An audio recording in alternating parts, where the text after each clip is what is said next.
Okay, happy Wednesday racing bayang karerista. At shoutout lang tayo saglit kila boss Manny Quijano, kay Alex Toco, Roy Puti, Pokyo, Ramon at kay Islaw. So happy racing sa inyo dyan mga boss, at pati na rin kay Architect RPJ, kay boss Boying Balmes at kay boss Ronald Susim.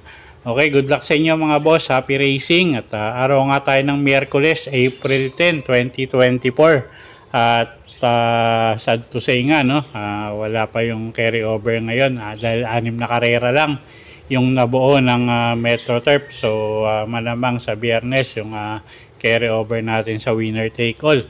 At yun nga, napakanipis ng lineup, no? At konti yung mga nagparehistro na horse owner o yung mga kabayo na pinalista. So 6 na karera lang at sobrang nipis ng lineup natin ngayong araw nga ng Miyerkules, April 10, 2024. Okay, so usual time, alas 5 ng hapon, 6 na karera nga. Simulan na natin yung mga giya natin. Okay, race number 1, class 5-5, non-placers. Start ng peak 6. Distansya natin, 1,200 meters. First choice natin, yung numero 1 na si Chase the Gold, CL at Bincula, yung sasakay dyan. Tingin ko medyo lamang tong kabayong to, no? At napakagaang nung laban at siya lang yung nakikita kong medyo consistent manakbo dito sa mga 5 kalahok dito, no, sa race number 1. So siya na rin yung first choice natin. Tingin ko matibay. Second choice yung numero 2 na si Cat's Whiskers. JD Flores naman yung re-renta dyan. Pag tumakbo ng maganda yan, tingin ko may panalo rin yan. Okay, so dito sa race number 1, first choice nga natin, numero 1, Chase the Gold. Second choice, numero 2, Cat's Whiskers. Okay, race 2 tayo. Class 4, merge group tayo dito, 16 to 21 at 22 to 27. Start ng peak 5, distansya 1,200 meters. Magulong karera to, handang may panalo, no? At first choice nga natin, numero 6, Papa Umamaw, Jeff Sarate, yung re-renta dyan. At medyo maganda yung post position niya, last to enter. At tingin ko ito na rin mauuna rito, no? At siya nga yung first choice natin, gamay pa ng hinete. Second choice natin, isang direma natin, numero 1, Gugma. JB Bakaykay naman yung sasakay dyan kung sakasakaling may magtangkang manglucha kay Papa Umamaw. Tingin ko yung numero 1 yung darating, no? Okay, so sa race 2, first choice nga, numero 6, Papa Umamaw. Second choice, numero 1, Gugma. Okay, race number 3 tayo, class 5, 11 to 15 bracket. Start ng peak 4, distansya 1,200 meters. First choice natin, numero 7, Namaskar. Alison Pabilik yung sasakay dyan. At lately nga, tinuturuan na sumunod tong kabayong to. At siya nga yung first choice natin dito sa race number 3.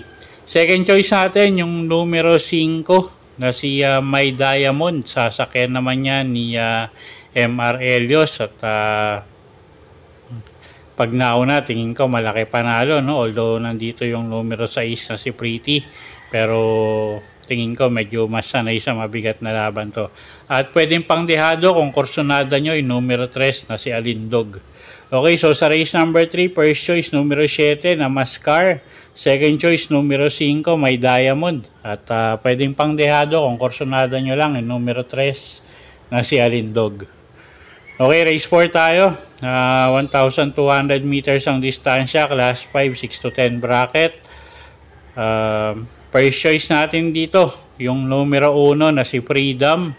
Sasakay ni Jan Alvin Guse. At pag nilabas ng connection, tingin ko malaki panalo niyan. Pero kilala naman natin yung connection nito, no? So, medyo notorious nga. At pag binahe to, tingin ko magulong karera to. Pag biyahe yung 1. So, anyway, kuha tayong second choice. Yung numero 3 na si Mucho Caliente, sasakay naman yan ni MR Elios. Okay, so sa race number 4, first choice nga natin, numero 1, Freedom. Second choice, numero 3, Mucho Caliente. Okay, race number 5 tayo, penultimate race agad. Class 5, 6 to 10 bracket, distansya 1,200 meters. First choice natin dito, yung numero 2 na si Golden Buzzer. Sasakay ni CS Pare Jr. Medyo maganda yung kinikilos ni Golden Buzzer ngayon, no? At yun nga, naturuan na nilang sumunod si Kabayo. So kahit hindi mauna, nananalo or magaganda yung itinatakbo niya.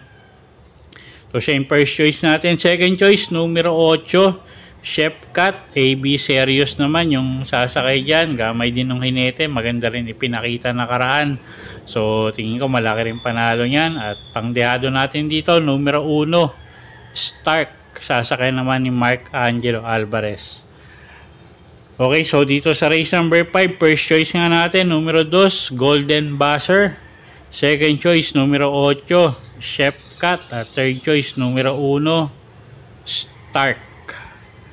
Okay, last and final race tayo, race number 8, class 5 placers, 1,200 meters ang distansya natin dito. Magulong karera. First choice natin, yung numero 8 na si Let It Shine, Berjomel Galieta, yung sasakay dyan. Medyo maganda yung numero niya ngayon, so siya yung first choice nga natin. Second choice, yung numero 7 na si Eunice N. Aya. Sasakay naman niya ni apprentice rider RM De Los Santos. At tingin ko gumang din yung laban niya, no? At third choice natin dito, yung numero 2 na si Auspicious. Sasakay naman ni AR Ramos. At tingin ko pag nauna, malaki panalo niyan, no? Okay, so sa race number 6, last and final race, first choice nga, numero 8, Let It Shine. Second choice, numero 7, Eunice N. Aya. At third choice natin, numero 2, Auspicious. Okay, so yun po yung mga giya natin para sa araw ng Miyerkules, April 10, 2024. Sana po makatulong sa pagpili nyo ng mga tatayaang kabayo. Inulit ko po, kayo pa rin po masusunod kung saan nyo ilalagay or itataya yung pinagpaguran yung pera. Good luck po at happy Wednesday racing, bayang karerista.